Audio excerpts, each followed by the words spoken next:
Qur'an clearly explains to people how they should live their lives and what they must pay attention to. This final book sent to the last prophet speaks about everything a human being may need and everything that may happen to them. It sets before us certain behaviors and qualities that elevate a person and give them honor. Those who live by the noble qualities mentioned in the Qur'an are praised and shown as examples. Those who refuse them are criticized. In this video, we are going to talk about a powerful concept mentioned in Surah Al-Balad. Let's first look at the verses related to this topic. Allah says, "But he has not attempted the steep path." And what will make you know what the steep path is? It is freeing a slave or feeding on a day of severe hunger, an orphan near of kin, or a poor person in distress. Surah Al-Balad was revealed in Makkah. It speaks about the opposition of the polytheists against Islam and against the Prophet, their personalities, their words, and their behavior. At the same time, it calls people toward faith, goodness, and noble actions, such as helping slaves, orphans, and the needy. In the 6th verse of the Surah, the disbelievers boast and say, "I have spent wealth in abundance." But the spending they were proud of was not for Allah.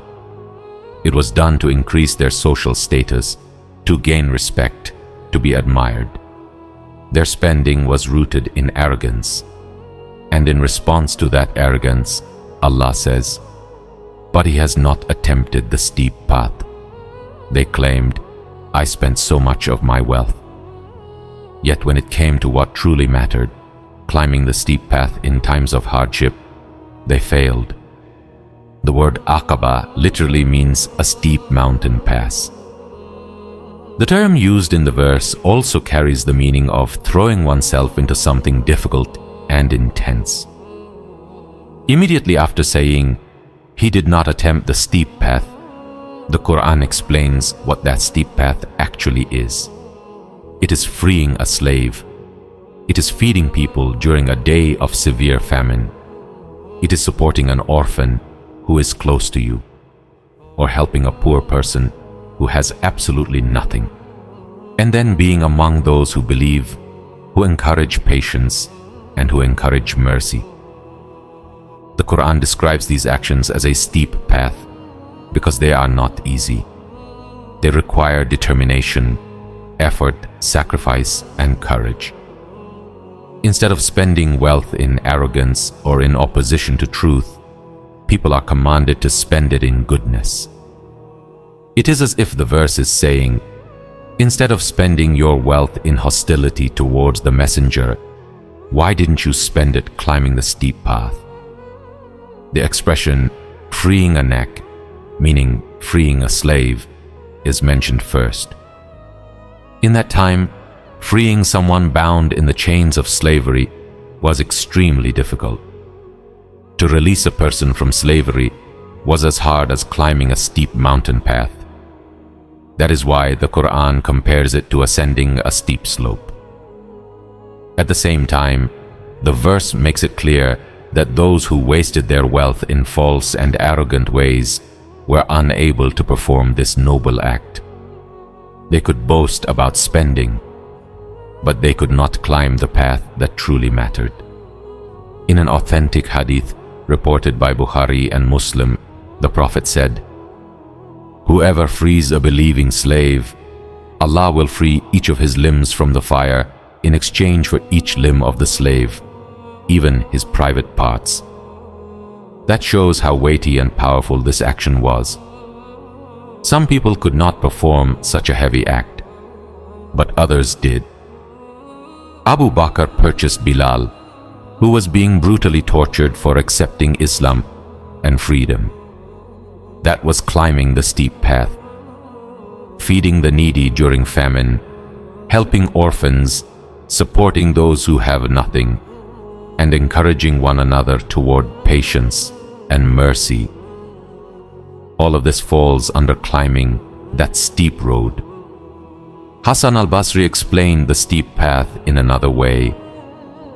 He said the steep path of Allah is difficult because it means struggling against one's own ego, desires, and the devils among humans and jinn.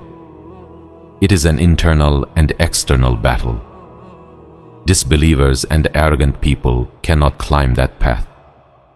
Believers, however, can overcome these hills, and even greater ones, through their faith.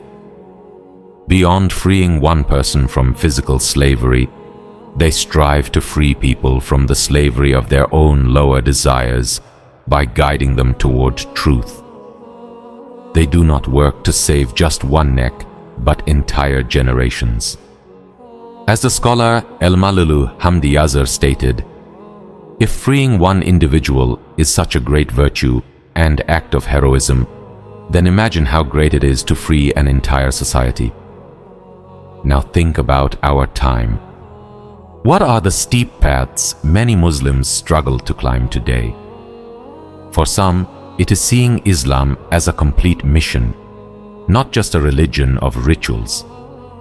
For others, it is following the prophetic method of inviting people to truth, clearly and confidently declaring La ilaha illallah without fear, even when it feels risky.